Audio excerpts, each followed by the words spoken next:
My father didn't just say I was a disappointment, he said it with a toast. Over wine I paid for, in a restaurant I picked, during a family dinner I wasn't supposed to be invited to. Everyone laughed when he raised his glass and said, "At least Brent made something of himself." Then he looked straight at me and added, "Some of us weren't built for greatness." I held my fork tight enough to leave marks in my palm. They all laughed.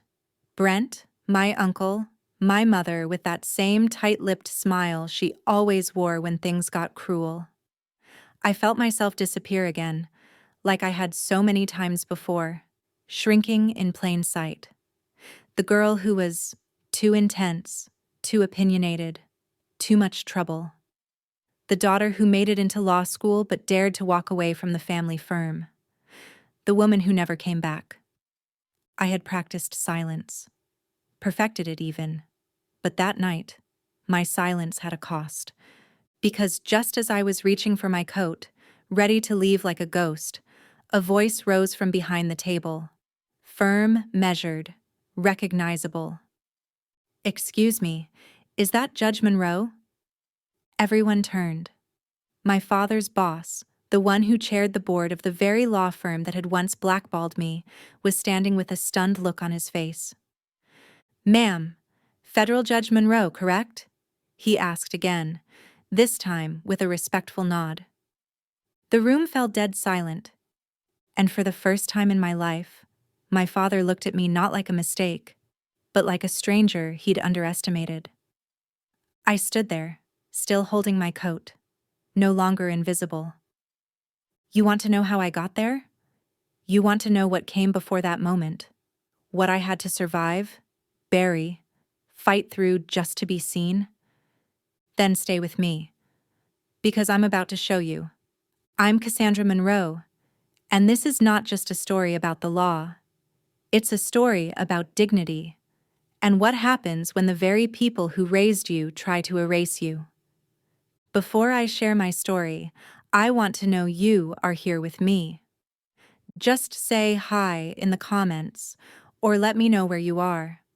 I love hearing how far my story reach. Sometimes, even the smallest connection can make a story feel heard.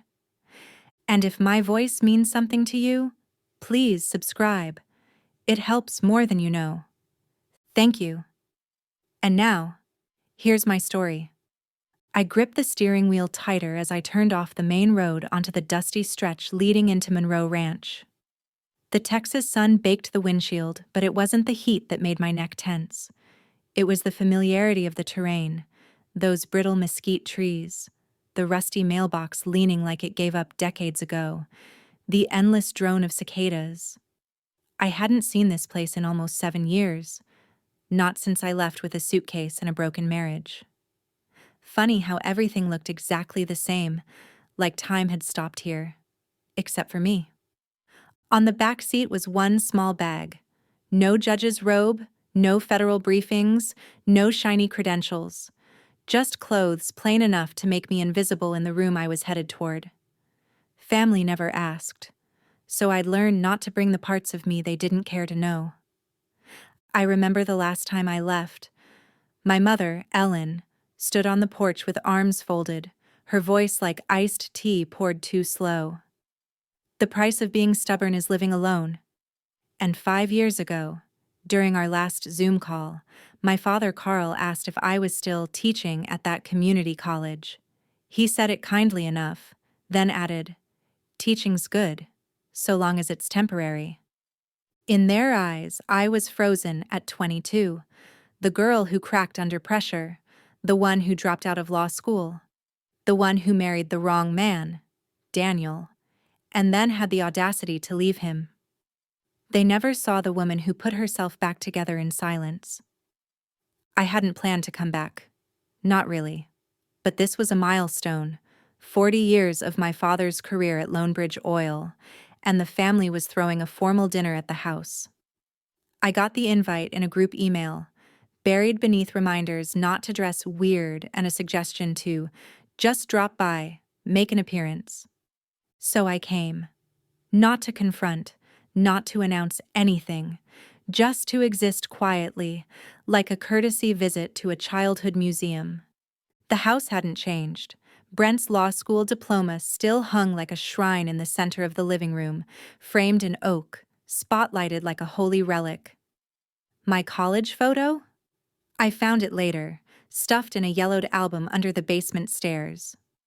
"Didn't expect you this early," my mother said as I walked in, eyeing my clothes like I'd spilled something. "Your adult classes must be out for the summer, huh?" I smiled. Something like that. Brent, my little brother, offered a brief side hug before launching into a monologue about his latest gig, advising the state on environmental law. "Big things coming," he added, loudly enough for our father to overhear. They seated me next to Aunt Barb, the family's official spinster detector. Within minutes, she leaned over, whispering, "Still single, huh? No shame, sweetie. Some people just bloom. Late." Meanwhile, Brent sat front and center next to our parents and three of Dad's colleagues. One of the uncles squinted at me from across the table. "Carl's daughter, right? What are you up to now, honey?" I gave my rehearsed answer. "Still working." He nodded and turned away before I could elaborate. Not that anyone wanted me to. I caught Brent whispering to his girlfriend near the bar. "My sister was brilliant. Just couldn't stick with anything. Bit emotionally fragile, you know?" So I drifted into the backyard, hoping the cool breeze could buffer the sting. I watched the stars fade in as dusk softened the fence line. That's when I heard it, the low hum of an engine, then the unmistakable squeak of a heavy car door. A sleek black vehicle pulled up out front. A man in a dark suit stepped out and opened the rear door. Out came Everett Langston, CEO of Lonebridge Oil. He wasn't the kind of guest who dropped by casual family dinners. His presence shifted the air. My stomach tightened. Not because I was intimidated, but because I knew Langston. Not personally, but professionally. He'd once presided over a panel I spoke at in D.C. on federal regulatory reform. I'd spoken from the bench. He didn't know I was Carl Monroe's daughter.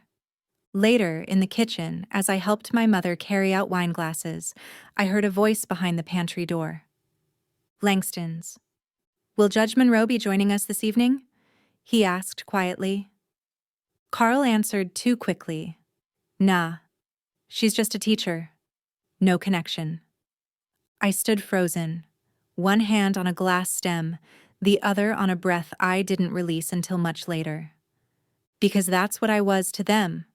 Just a teacher. Nothing more. The garden lights buzzed softly overhead as the evening bloomed into formality. Polished shoes crunched on gravel, laughter floated above the clinking of wine glasses, and the scent of grilled tenderloin clung to the air like a memory trying too hard. People had gathered in clusters around the patio, talking over each other to impress the handful of Lonebridge executives who'd shown up.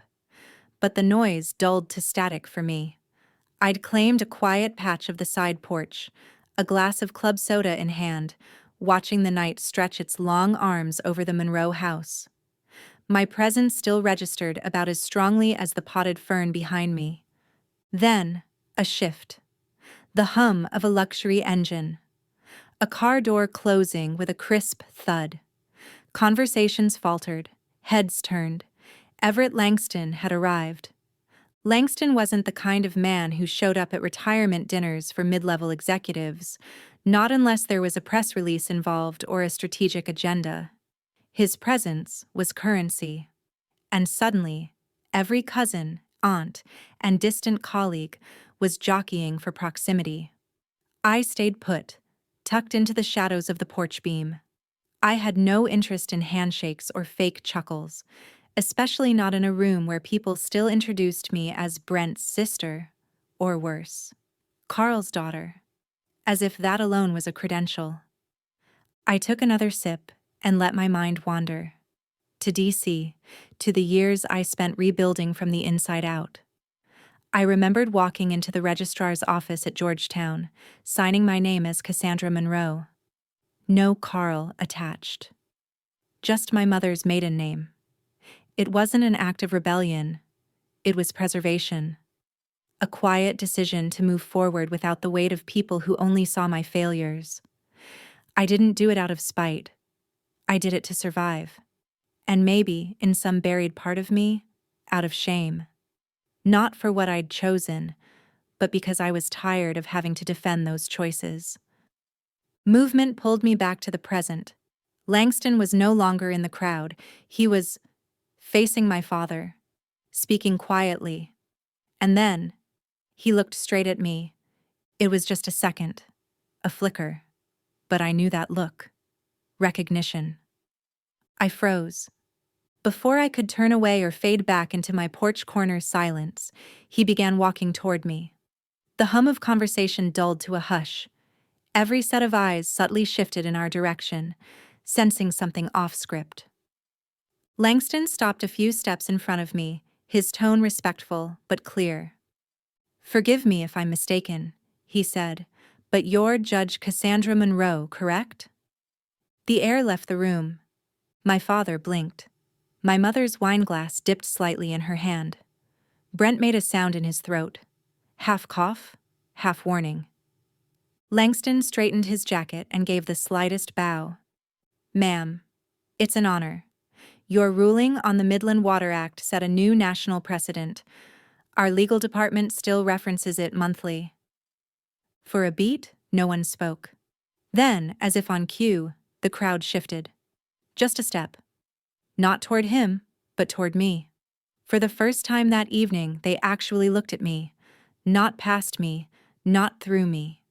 At me. I didn't smile. I didn't grandstand. I simply answered the way I had in courtrooms far more hostile than this backyard of whispered hierarchies.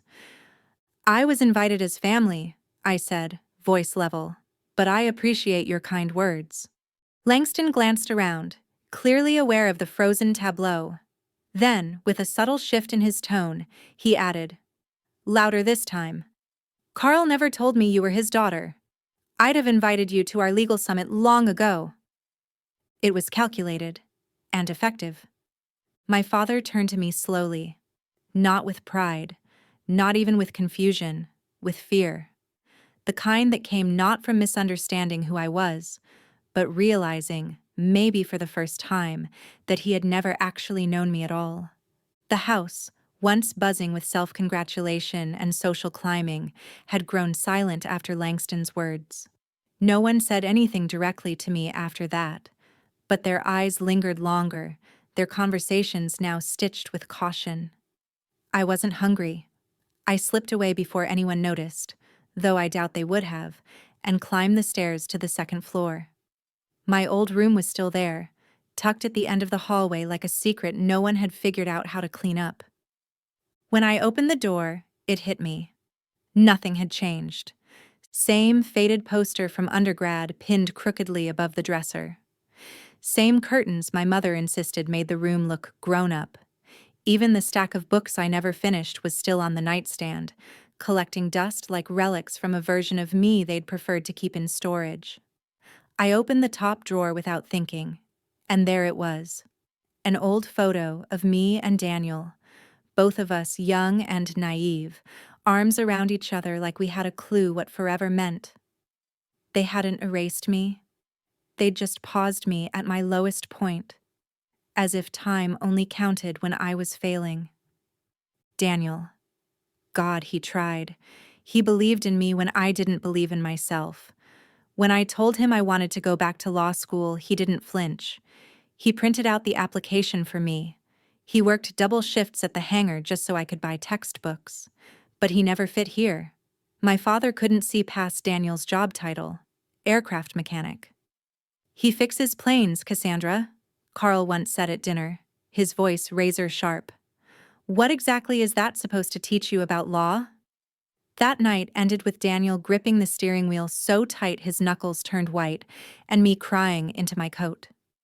Weeks later, we were divorced. Not because of one dinner, but because I hadn't yet learned how to stand up to the man who made me believe silence was safer.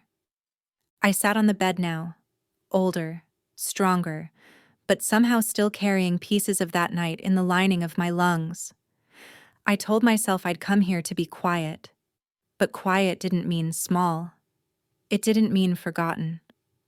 My phone buzzed. I ignored it. Then it buzzed again. I finally looked. An email from the Federal Court of Appeals. Subject line, Case Reassignment, State of Texas versus Lone Bridge Energy. My eyes widened as I scrolled. The complaint stemmed from illegal dumping violations near the Midland site. The presiding judge? Me. I let out a breath that sounded too much like a laugh. Of course. Of all the cases, of all the districts, it had to be this one. Carl had built 40 years of loyalty into that company, and now I was holding its fate in my hands. The irony tasted metallic. I stared at the screen, then at the ceiling. I could feel the weight of it pressing down, but I didn't move. I wasn't going to say anything. Not tonight. Maybe not ever. But questions were forming like hairline fractures in a windshield. Had Langston known about the case? Was that why he came? That little bow of respect, was it genuine or strategic? Downstairs, laughter burst through the floorboards. I moved to the window and pulled back the curtain. Brent stood in the backyard, retelling some story to a group of cousins and neighbors. His voice carried just enough. She made it to constitutional law and dropped out. Said it gave her migraines. Classic Cassandra, right? Everyone laughed. Not mean-spirited, not malicious, just dismissive. That kind of laugh that makes you disappear twice, first in their minds, then in your own. I slowly slid the window shut. Let them laugh. They only know the version of me I stopped being 10 years ago. When I returned to D.C., I expected the silence of routine. My chambers at the courthouse always greeted me like a monastery, quiet, orderly, detached from the noise of real life. That morning, the scent of old paper and fresh coffee barely masked the tension already crackling in the air. Miriam, my legal assistant, met me at the door with a look that made my stomach knot before she even spoke. "This came for you," she said, holding out a manila envelope. "No return address. It was hand-delivered to the clerk's desk." The envelope was thick, creased like it had changed hands more than once. I slid it open and pulled out a set of scanned documents clipped together in trembling silence. At first, I didn't understand what I was looking at. An incident report, dated 2007, from Lone Bridge's Midland facility. It described an internal oil spill from a broken pipeline cap. The details were chilling. Not just the volume of the leak, but the decision to delay public reporting. I flipped to the last page. There it was. Signed approval. Carl Monroe, Regional Operations Supervisor. My father. The ink was faded, but the name was clear. He had authorized a temporary investigative hold, citing stakeholder confidence as the primary concern. Translation: hush it up so the stock didn't drop. I sat down hard in my chair. The blood in my face didn't rise with anger. It drained, leaving something colder behind. This wasn't just a conflict of interest. It was a collision course. The case I was about to preside over, the one Langston had so politely acknowledged me for, was directly tied to a decision my father had buried almost 2 decades earlier. Now that wound was about to be reopened, and I would be holding the scalpel. I stared at the document longer than I should have. Then I locked it in the safe drawer of my desk and walked down the hall to IT. Within the hour, I had submitted a formal request: lock down my personal records across federal databases, scrub anything that could connect me to Carl Monroe. I didn't need my past weaponized. Not again. But the quiet didn't last. Later that afternoon, during our internal case briefing, Miriam leaned over and whispered, "Judge, Someone's leaking internal memos from our team. We traced it to an Austin law firm. I stiffened. Which one? Victor Crane and Associates? Of course.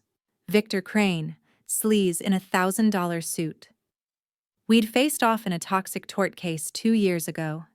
He'd used every trick in the book to derail my courtroom, and I'd shut him down with a ruling that made it into 2 law journals. He hadn't taken the loss well. A man like that never does. I kept my voice even. Get the IP logs, I want origin points. It took less than a day. The source wasn't anonymous. It was a university email account connected to Brent Monroe. My brother. I blinked at the screen, rereading it like it might change. But it didn't. Brent had been forwarding internal case strategy, our protected materials, to Crane's firm under the radar. I didn't know how he'd gained access, or what his angle was. But I knew Brent. He didn't need money. He needed status, validation. And what better way to win the Monroe game than to make sure his sister, Judge Monroe, was discredited before the trial even began? I sat there, the hum of the courthouse computers buzzing faintly behind my thoughts. I wasn't angry yet. Anger is clean, direct, useful. This wasn't that. This was betrayal. By someone who shared my blood, my name, and it was just the beginning. I didn't confront Brent the way I wanted to. There was a version of me, somewhere deep down, who wanted to storm into his overpriced downtown condo, slam down the printouts, and demand to know what the hell he was thinking. But that version had cost me too much over the years. Rage doesn't scare people like Brent. It gives them permission to paint you as unhinged. So I called instead. Mjagwi Gicho Crane Vey? I asked, my voice calm, almost tired. There was a pause on the line. I heard the muffled clink of glass, probably whiskey. Brent never faced discomfort without a drink in hand. Chi Jang Ningingo M, he said, his tone already defensive. Chi? Gyoi Tuchi Lang Guoin Ha, Chuyen Jiao Ko Gilon. I let the silence speak for me. Brent sighed, then confessed in a voice that was almost annoyed at having to explain. Look, Crane's team asked for a little color, background, stuff the public record doesn't have. In exchange, he offered me a chance to get in early on a boutique law firm he's backing. I'm advising them financially. I stared at my office wall, feeling the cold wash rise in me. It's just business, Cass, not your actual life. I laughed, quiet, bitter. Brent, I'm presiding over a case that could wipe out a multi-billion-dollar company, unravel our father's legacy, and you think it's not my actual life? It's not like I gave him legal memos? No, just ammunition. By the time we hung up, I knew one thing. This wasn't just about legal ethics or courtroom conduct anymore. This was war. And my own brother had chosen a side, and it wasn't mine. The first headline dropped 2 days later. Judge Monroe, justice or daddy's little girl? Then came the wave. Op-eds questioning my objectivity. Conservative radio pundits debating whether female judges could ever separate family from duty. Talk shows flashed old photos of Brent and me, our graduation smiles now twisted under the caption, Blood Bias? The Monroe siblings and the legal firestorm ahead. I knew the playbook. I'd seen it used against others. Diminish the woman, question her impartiality, push her to recuse herself. And when she doesn't, burn her down. Then came the call I'd been dreading. My mother. Ellen's voice on the other end trembled, though she tried to hide it. Brent didn't mean to hurt you, sweetie. He's just impulsive, that's all. But if there's a way to step back quietly, just let another judge handle it. Maybe all this can go away. I didn't raise my voice, didn't flinch. I just said, hollow as an abandoned church, I lost Daniel because I didn't fight hard enough against Dad's judgment. Now you want me to lose justice? For Brent? The silence that followed told me she'd heard me, but hearing and understanding aren't the same. That night, I sat in my chambers long after the lights in the courthouse dimmed. Emails poured in, legal motions, press requests, internal memos. But it wasn't the noise that hurt. It was the shape of the silence. My family wasn't just unsupportive. They were becoming the opposition. At 12:47 a.m., my cell phone rang. The number was flagged. Federal Protection Liaison. The agent's voice was sharp, clipped. Judge Monroe, we've identified a breach. A redacted file from your judicial database, specifically tied to the Midland case, was uploaded to a private dark web forum used by legal disruptors. I swallowed hard. What does that mean? We believe someone is attempting to compromise your position, ma'am, and based on access logs, they're using someone very close to you. I didn't need to ask who. My brother hadn't just picked a side, he'd gone nuclear. And suddenly, I realized, this wasn't just a trial. This was a test of everything I'd ever stood for. The call came while I was reviewing expert testimonies for the upcoming Midland hearings, surrounded by boxes of legal briefs and environmental charts. My phone buzzed once, vibrating against the desk like a warning tremor before a quake. I almost didn't answer, but something in the area code, Louisiana, made me swipe. "Is this Judge Cassandra Monroe?" the voice on the other end asked, formal, cautious. "Yes. I'm calling from the legal office in Calcasieu Parish regarding Mr. Daniel Avery. We're sorry to inform you he passed away last night in a vehicle collision on Highway 171. He listed you as an emergency contact, and he left a handwritten note. You're named as the recipient." I don't remember hanging up. I don't remember breathing. The air in my office collapsed, turned thick and sharp-edged. I sank into my chair, staring at nothing. Daniel. My Daniel. Gone. We hadn't spoken in 3 years, not because we stopped caring, but because caring had cost us everything. The world he came from, and the world I was forced into, had no bridge between them. And the man who claimed to raise me had burned every piece of lumber before we ever had a chance to build one. I received the letter by courier the next day. Cream-colored envelope, his looping handwriting on the front. The paper inside still smelled faintly of motor oil and cedar. Daniel never stopped fixing things, even when it broke him. I unfolded it slowly, like it might shatter in my hands.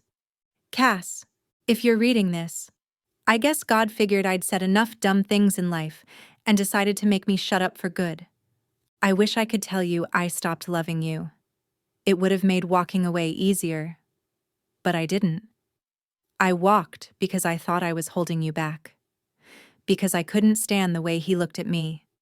Like I was the weight on your ankle dragging you out of the law and into some greasy mechanic's life. Your father came to see me, you know. Offered me money. A lot. Said you'd never make it if I stayed. Said love was a distraction for a woman with potential. And damn it, Cass, I believed him. Not because he was right, but because I wasn't strong enough to prove him wrong." My hand trembled so hard I had to set the letter down. So many years I'd blame myself for leaving Daniel, for choosing the law over love, for not fighting harder. I thought I'd made the choice out of ambition, out of self-preservation, but I hadn't chosen anything. Carl chose for me. He didn't just sabotage my marriage, he manipulated my future with the precision of a surgeon. And for what? So he could parade Brent around in Brooks Brothers suits and pretend his daughter didn't exist? I didn't cry. I didn't scream. What I felt was deeper, colder, a sorrow carved in stone.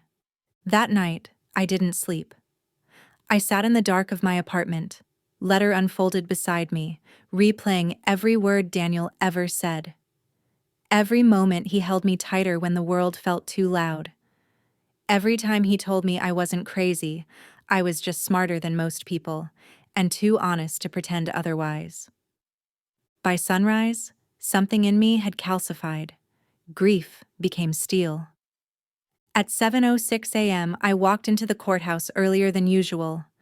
Miriam blinked at me over her coffee. "You okay, Judge?" "No," I said, placing my briefcase down. "But I need access. Everything tied to Lonebridge. Not just Midland. Anything environmental Carl ever touched. Every inspection. Every incident report. Internal memos. I want it traced." She nodded slowly. "Looking for something specific?" I met her eyes. "A pattern." Because I was done playing by the script they wrote for me. Daniel's death wasn't just a tragedy. It was the last chain breaking. I had spent my entire life trying to earn a seat at a table my father never meant to share. Now I had a different table in mind, the courtroom. And this time, I wasn't coming quietly. The report came at 2:14 p.m., just as I was annotating a deposition transcript. It was flagged as high priority by internal security.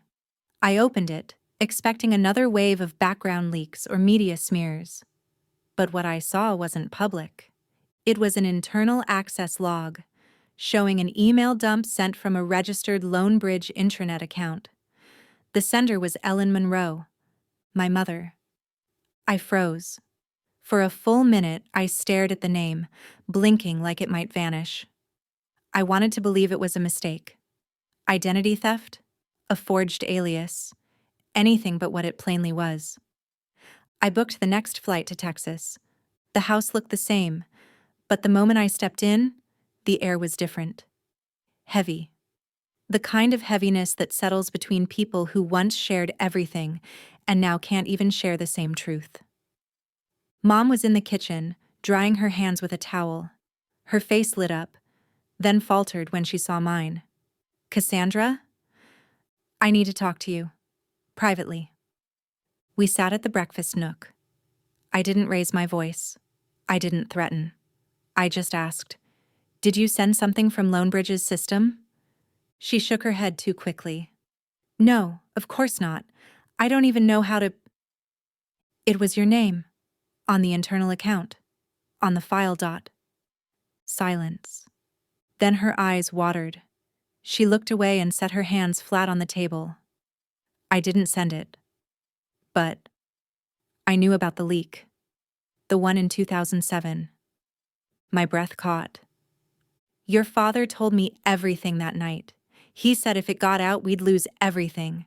His job, the retirement, the house, your tuition, Brent's future.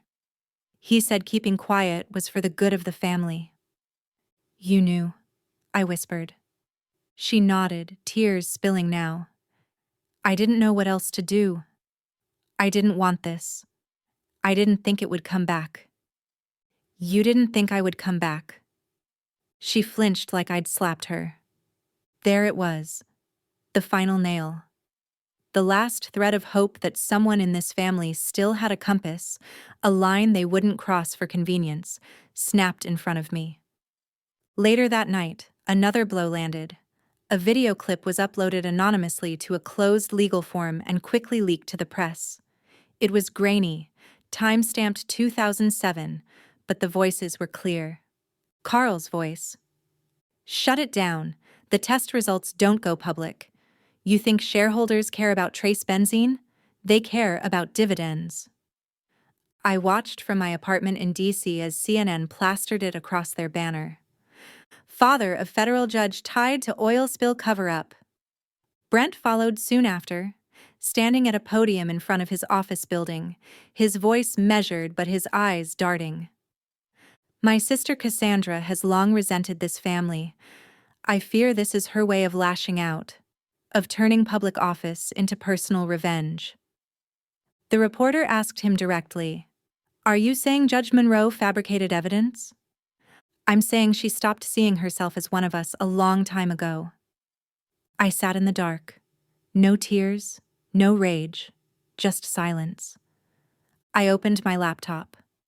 Depositions, federal code, environmental protections, judicial recusal protocols, trial logistics, evidence chains. It's time, I said aloud, to prepare for the courtroom and for war. The morning of the trial, the courthouse steps looked like the eye of a media hurricane. Protesters, reporters, camera crews jostling for space. Banners waved, pundits shouted. It wasn't just a lawsuit anymore. It was the Monroe trial.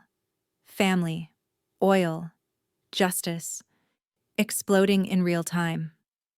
I wore my robes like armor. Inside, the courtroom buzzed with tension. Lonebridge Energy v. United States. Presiding, Judge Cassandra Monroe. To my left, the Department of Justice. To my right, Victor Crane, smug as ever, flanked by Lonebridge counsel. He smiled at me like we were picking up an old game. I didn't flinch. Your Honor. Crane stood and handed over his witness list.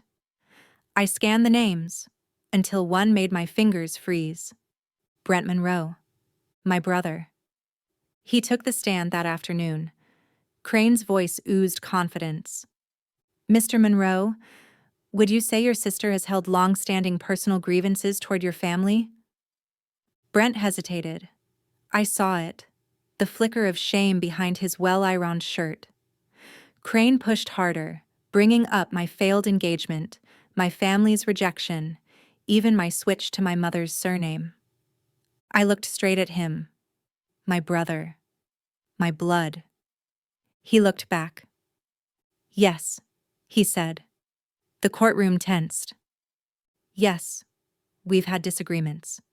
And yes, she walked away from us. But he turned, voice louder now, clearer. She never once used her bench to come after this company, or us. Crane stood, stunned. Brent continued. In fact, I was the one who leaked her file. I was angry. I thought I was protecting something, but I was wrong. Gasps rippled across the gallery. He turned to me, his voice cracking. I didn't know you were this strong, Cass. Not until I saw you here. Like this. I didn't respond. But my fingers curled slightly over the bench, half in pain, half in release. The trial resumed.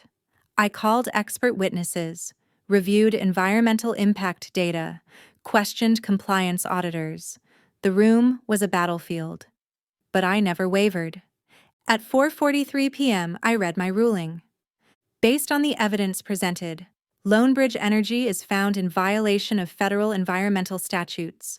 The court hereby orders a federal penalty of $1.8 billion in damages. Executive suppression findings shall be referred to the Department of Justice for further action. Langston rose slowly from the defense table. He didn't look at Carl. He didn't need to. Outside the courtroom, beyond the thick glass doors, I caught sight of Carl Monroe standing still. Alone, in a wrinkled suit. No press, no supporters. Just an old man watching a world that no longer bent to his rules. I didn't go to him. I didn't need to. On the bench, I am no one's daughter. I didn't judge my family today. I simply did what they never could do for me. I listened to the truth. The morning after the ruling, I woke to find my name trending across the country, not for the judgment, but for the blood that ran in my veins. Judge Monroe. Blood judge. Texas traitor. Twitter feeds exploded with noise. News vans parked outside my childhood home in Austin. Anchors speculated about my impartiality, my motives, my family. I thought the courtroom had been the battle. I was wrong. The real war was public perception. And then, Carl. My father appeared on Fox News, seated stiffly in front of an American flag backdrop, his voice as smooth and practiced as ever. I have nothing to do with any alleged wrongdoing, he said evenly. My daughter, well, she may have let personal grievances interfere with professional responsibility. It didn't shock me, but it still hit like a blade between the ribs. Even now, even after everything, he couldn't find it in himself to say, "She did the right thing." He didn't have to stab me. He just had to stand by and watch the world do it for him. Later that week, my assistant knocked lightly on my office door. "There's someone here to see you." She didn't call ahead. I turned the corner and froze. My mother sat on the lobby bench, clutching her purse like it was the only thing holding her together. When she looked up, her eyes were already red. "I never defended you," she said before I could speak. "Not once. Not when your father disapproved. Not when you moved away. Not when you lost Daniel." She pulled a small wooden box from her bag and handed it to me with trembling hands. Inside was an old wedding photo of me and Daniel, and a folded letter, yellowed and creased. "I wrote this after the divorce. I never sent it. I told myself it wouldn't matter. But I was wrong." Her tears were quiet, real. "I read Daniel's letter. I saw how he believed in you. And now, so do I. If you'll let me." I didn't hug her. I wasn't ready. But I kept the letter. It was more than I thought I'd ever get. Days later, another unexpected visitor showed up at my post-trial ethics review. Brent. He requested to speak on the record before the Judicial Oversight Committee. My hands gripped the bench, unsure of what betrayal might come next. But he stood up straight, looked each panel member in the eye, and said, "Judge Cassandra Monroe has never used her position for revenge. Any impression otherwise is due to my own actions. I collaborated with Mr. Crane out of resentment, not truth." I exhaled slowly. His admission, however late, helped lift the cloud of suspicion that had shadowed me since the leak. A week later, a letter arrived. No return address, but I knew the handwriting. Shaky, barely legible, but undeniably his. "If one day you preside at the Supreme Court," Carl wrote, "know that I will be there in the front row, not to cheer or protest, but to witness what I never truly understood, what integrity looks like." He didn't ask for forgiveness, and I wouldn't offer it. But somehow, that letter felt more honest than any apology could. That night, I sat alone in my D.C. apartment. A single desk lamp lit the photo I'd propped against the wall. Me, Daniel, Brent, Carl, Ellen. A snapshot from a life that never really existed. But maybe, for the first time, I wasn't standing in that photo alone. Forgiveness isn't forgetting. It's surviving loud enough to be heard. I stood before the etched marble of the Supreme Court, its glass wall reflecting my image against the carved words behind me, "Equal justice under law." A storm was brewing again. The president had just announced the shortlist for an upcoming vacancy on the bench. My name led the list. Within hours, Crane, now a full-time pundit, was on air again, slinging mud with a smile. "She's unstable. She once dropped out of law school. She married a mechanic. Her father was under federal review. Is this the person we want interpreting our Constitution?" The smear campaign sharpened. Daniel's name resurfaced. Photos of my wedding. Psychiatric speculation from people who'd never met me. Old court decisions twisted out of context. And then, quietly, unexpectedly, Carl made his final move. A sealed letter addressed to the Judiciary Committee appeared in their inbox. It was his own statement, typed by hand, signed and dated. "My daughter has operated with more restraint, fairness, and ethics than I ever taught her. Despite what our family went through, she upheld the law with dignity." Someone leaked it, and it spread. Cable news debated whether it was heartfelt or strategic. Voters weighed in. Former critics shifted in tone. A few senators who had previously balked began to reconsider. I was invited to testify before the Senate Judiciary Subcommittee. No teleprompter, no spin. I walked in, spine straight, eyes level, heart calm. When asked about my qualifications, my temperament, my past, I didn't list accolades. I am not here because I came from a perfect family, I said. I am here because I chose justice over comfort, because sometimes the truth wears the face of your own father, and you rule anyway. The room fell silent. I didn't need applause. I needed silence. In the hours that followed, my name soared in the internal vote count. As I exited the chamber, a young staffer intercepted me, nearly breathless. "Ma'am, the press is outside. They want to know what's next." I smiled, removed my glasses, and replied, "Tell them I'll answer when justice no longer needs an introduction." I kept walking. I didn't look back. I never needed my family's approval to exist. I only needed to stand tall enough to walk away from them without losing myself. Sometimes healing isn't loud. It's quiet, like choosing to walk forward without applause, like holding your ground when no one's watching. Justice isn't just a verdict. It's the courage to live in truth, even when it hurts. We don't always get to choose where we come from, but we can choose who we become. If this story moved you, I'd love to hear your thoughts below. And if you haven't yet, please follow or subscribe to the channel. It means more than you know.